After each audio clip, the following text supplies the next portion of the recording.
Well, critics also are pointing out that President Biden already has the executive power to stop the border crisis. Well, you just saw Aisha was giving us a little bit of that coverage. Let's move on. Fox News contributor Byron York wrote this: the man who broke the border says the border is broken and he is the one to fix it. He wants the authority to shut down the border when it becomes overwhelmed. All of that is in quotes. He hasn't used the authority he already has. Late night host Bill Maher.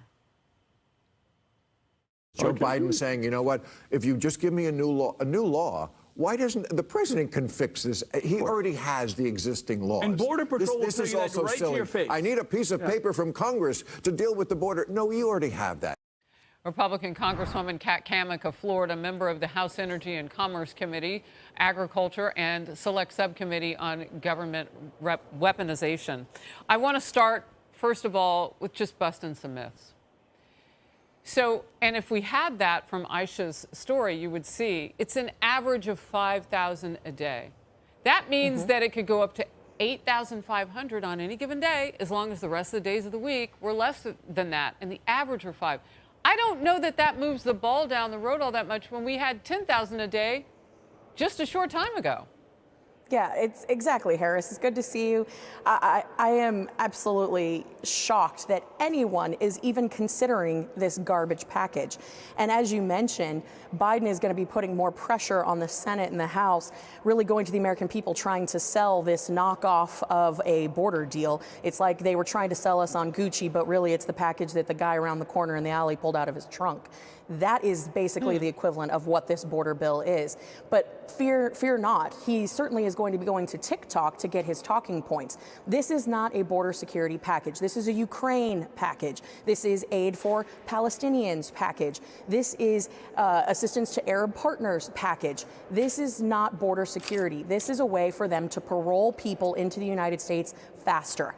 You are not securing the border in this package, and we would do well not to lie to the American people and try to sell them on that. They already are pissed. We need to make sure that they understand that this is not a border security package, because they know that it's not. They can read. We all can read. It's in black and white. This is not border security. You know, over the weekend, everybody was waiting for this thing to drop, and it was Friday. They didn't want it to be the late night, Friday night news dump. And then it became Sunday, late Sunday. And all of that time, that gave a lot of you on the Hill to really maybe talk about what would need to be in it, because it was we already knew some parts of it. What does this have to look like once it gets to the House? Is there any part of it that you say, yeah, we can work with that?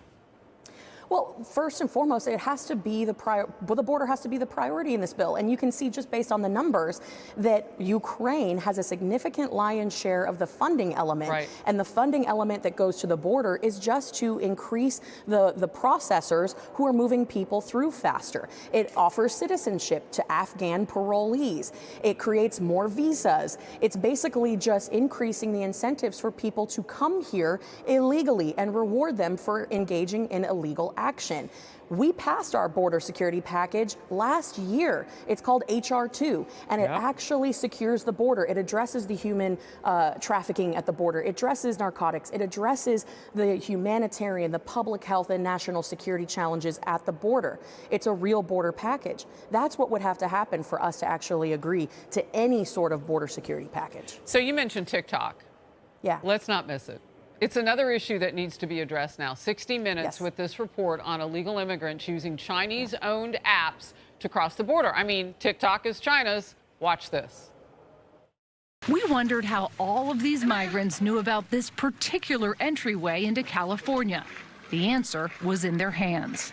How do you know about that? Oh, Douyin, okay, TikTok. Oh, you learned on TikTok. Yeah.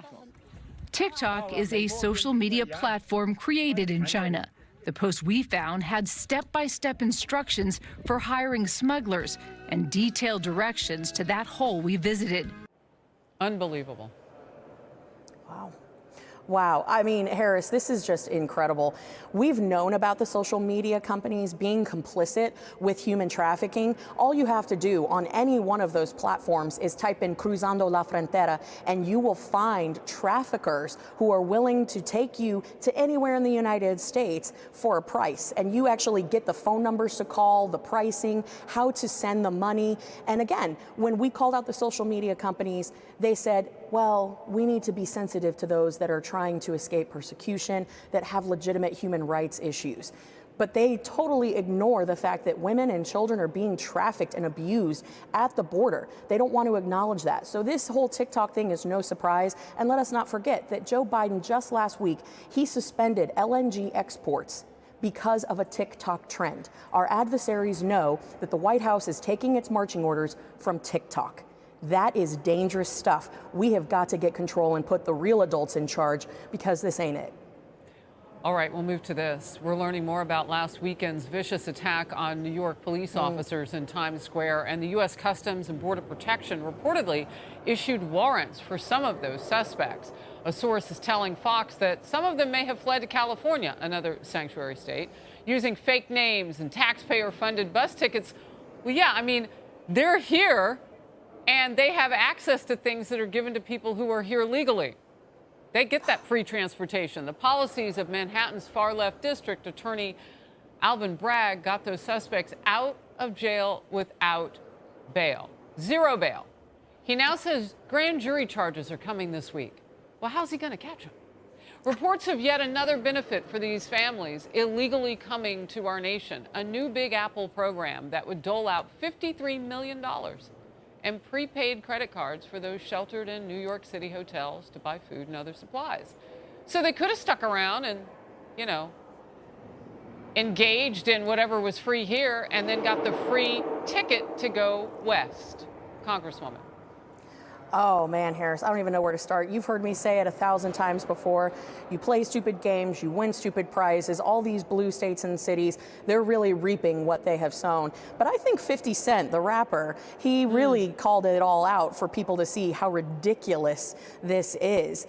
I mean, when you have 50 Cent saying that maybe Trump was right to be as tough as he was when it came to border security, that should be a wake-up call across America to all the Democrats who think that they have the African-American vote in the bag, and particularly young people in the bag. But don't forget, Harris, that they being the liberal left, they raided the $130 million emergency assistance to homeless veterans pot of money and gave it to the illegals for bus tickets and plane tickets and hotel rooms. $130 million for homeless veterans directly rerouted to illegals.